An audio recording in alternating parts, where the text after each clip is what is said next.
I'm pretty certain by now many of you have seen this video of a black politician shaking her ass for votes, abortion rights, black girl magic, and various other things. Collectively gather yourselves and put a pin in that, because I'm gonna come back to it later, because I have something I want to read to you. Family of elderly Philadelphia man James Lambert, who was beaten to death with a traffic cone, can't stop crying. The niece of an elderly man viciously beaten to death by 7 teenagers in Philadelphia last month said on Saturday she and her large extended family are still in shock over losing the man they called Simi. I'm sick to my stomach over this, said Tanya Stevens, 63, about the killing of her 73-year-old uncle James Lambert, who was attacked by teenage thugs who hit him repeatedly with traffic cones just after 3 a.m. on June 14 as he was walking across Cecil B. Moore Avenue. We all can't stop crying. Who does this? Anyone normal doesn't beat up and kill a senior citizen walking down the street. Simi didn't deserve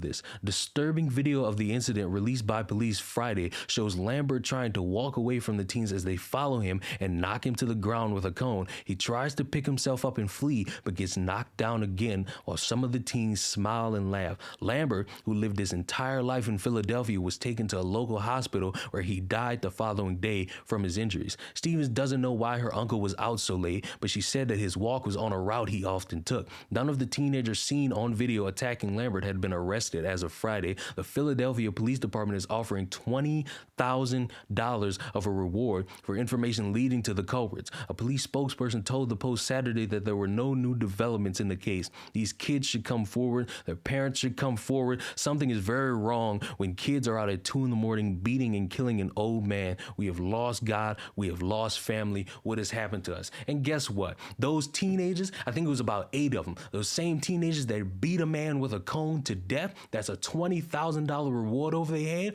Guess what? They all black. Just before 2:40 in the morning on June 24th, you can see this group of teens attack this elderly man. One boy hits him in the head with a traffic cone. Then this girl hits him again.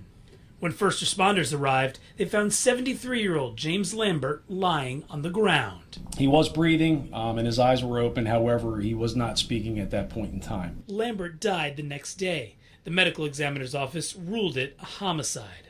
We spoke with Lambert's family off camera today, and they were devastated, in disbelief that a group of kids could have done this. Horrifying, disrespectful, and, treacherous. Ricky Duncan is the executive director of the NOMO Foundation, a nonprofit that works to help young people avoid violence in the city. He said there's no reason teens should be out at 2 in the morning. I'm a firm believer that hurt people is hurting people. A lot of these kids suffer from a lot of psychological discomfort, and they also suffer from, homes are not homesome. That's why I believe that the new curfew system being put in place is a must. Police also hope the summer curfew for young people that went into effect last night will prevent attacks like this. But the officer's main message is for the parents of these children. If they are aware that their son or daughter is involved in this incident, I think that the best course of action would be for them to contact an attorney and then contact the homicide unit and make arrangements to have themselves turned in. So when you sit here and you try to say everything is a problem and it revolves around white people, you sit there and gaslight a bunch of white people into saying they're always going to be a problem. You got black women going around saying, white people, keep doing the work, keep shilling, keep supporting all these organizations. We going to up and leave and you can't do nothing about it. And that same type of person will sit there and say, white people, step aside, give all your money to us, just give everything to us because we black and indigenous and we suffering all the time. Yet nobody wants to bring up anything regarding black teenagers beating another black man to death. How is it that we got so many people drastically mad at me and will probably write me a paragraph saying, oh my God, institutional this, discrimination here, discrimination there, look at the bigger picture. How in the fuck could I possibly look at a bigger picture when you have teenagers, black teenagers, the same type of black teenagers you preach and say are disenfranchised? They don't have school, they don't have funding, they don't have all these these things to be great. They're going around beating a man to death,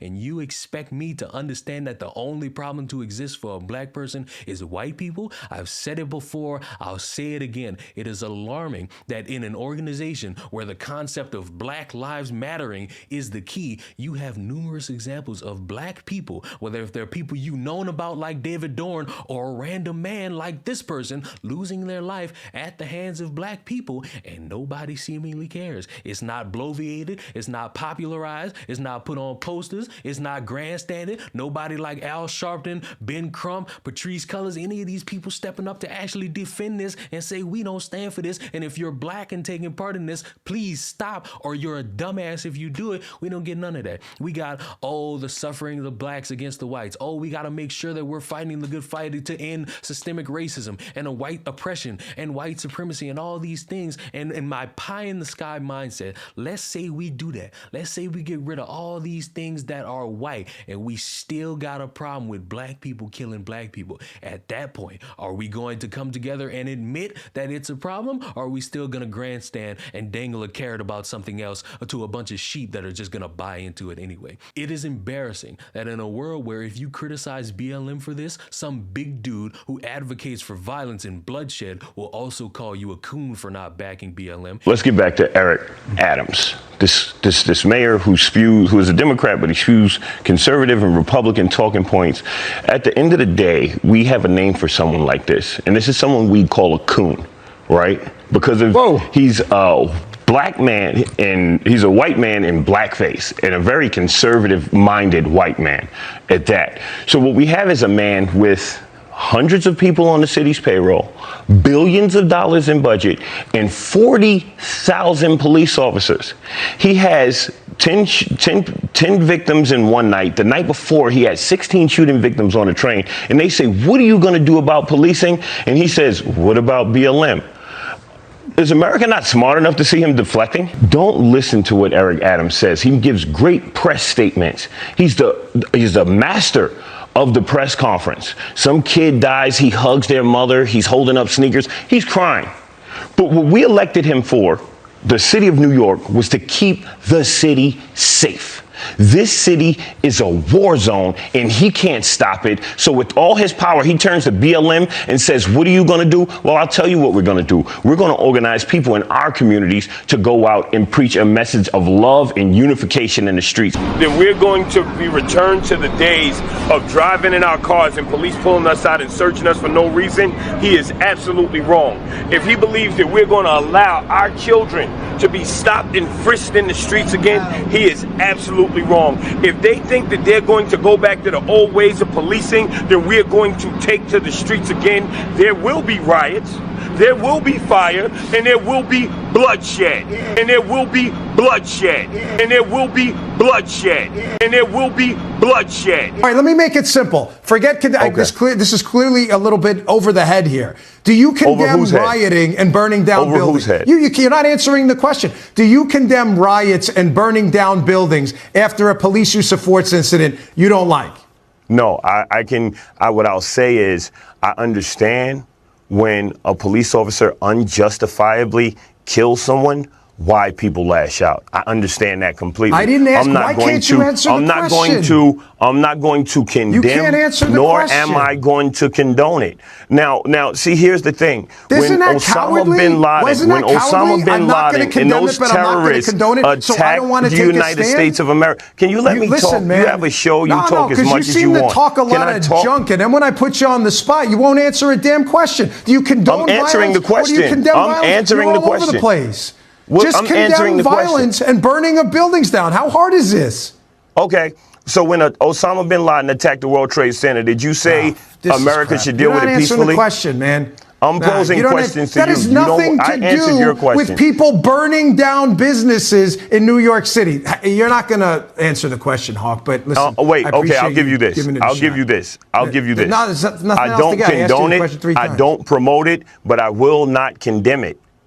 Yeah, that's just cowardly, man. That's just cowardly. No, you're You need a to stand coward. for something. It is embarrassing how a grown man expects the government or any foundation to give him $20 trillion so that he can pay certain black people in reparations. It is embarrassing how an Ivy League graduate who is a black politician who has a campaign video that's actually inspirational is devaluing herself and twerking to try to get people to pay attention to her and fighting against all these things revolving around abortion and making sure that black women are respected when it's doing nothing but embarrassing you. This game of trying to grandstand and make it seem like there's no issue is embarrassing, and it has to stop. A weak-minded black person holding any form of power is the most dangerous thing on the planet. And the fact that this has been something for a month and nobody had any knowledge of it, nobody outside of the family and the police knew about it. This was foreign concept to me. It is Saturday, July 9th, 2022. Apparently this happened around June 14th. Nobody said a word. It wasn't trending. It wasn't on social media. I ain't see no hashtags. I ain't see nothing. So you mean to tell me, once again, to strengthen my point, if I were black and I started walking in the street and a white person or a cop took my life suddenly has value, but if a black person were to do it, it's just niggas killing niggas? It's just another day in the neighborhood? It's just another instance of, oh, well, just being black in the hood? That's a shame. That's sad. That's embarrassing. That does not strengthen the Black Lives Matter concept. It just makes you all look like hypocrites dangling carrots in front of the most gullible people on the planet, because that's what you're good at. That's what you like to do. That's what you are expertise at. And that's why a lot of things don't get solved. That's why you got black people getting out of SUVs, getting gunned down in broad daylight, and then other people walk on a dead body and pick his pockets. Please, for the love of God, stop saying everything is just a race issue. You got things in-house that you need to deal with. And if you don't deal with it, if you choose to ignore it, if you choose to not address it, or if you see somebody like me address it and all you can say is coon, bigot, Trump supporter, conservative, you don't care about black people, you want to see black people fail, you are showing you don't care about black lives. But hey, maybe I'm just the bastard who doesn't really value anything. Maybe me talking about this and putting a spotlight on it, oh, that's just me not caring. I'm in it for the clout. I'm in it for some people to look at me. I'm in it because I want some attention. No, I'm in it because I'm noticing a trend of leaders not fucking leading. And it's embarrassing how long they've been able to do that and nobody said a word. Nobody's done anything. Nobody's even called it out because they're too chicken shit and worried about their friends not talking to them anymore over opinions and validated facts over black people killing black people. Remember, there was a time when if you saw two black women robbing somebody and getting into a car crash, which leads to the person who was robbed dying, and you pointing that out, you would get a DM saying, oh, this affects black women. It is embarrassing. So to all you idiots, whether if you're one of these black nationalists, you hold your fist in the air, or you're a white liberal begging for any excuse to call me the N-word, you are embarrassing. You don't care about black lives. And if you did, you would be standing up proud and calling out teenagers for killing a man. Parents would be dragging their kids to jail over killing a man. There's no way about that. There's no excuse for that. There's no rhyme or reasoning for that. No mental health, no sad life at home, no sad life at school going to excuse that. But I know some of y'all might try that. You got dumbasses who are desperate to try to make it seem like if you pick up a weapon to defend yourself, you are obviously in the wrong, and those people could choke as well. It is embarrassing. I will keep hammering this point home until y'all realize, as much as you want to talk about racism and white supremacy, you still can.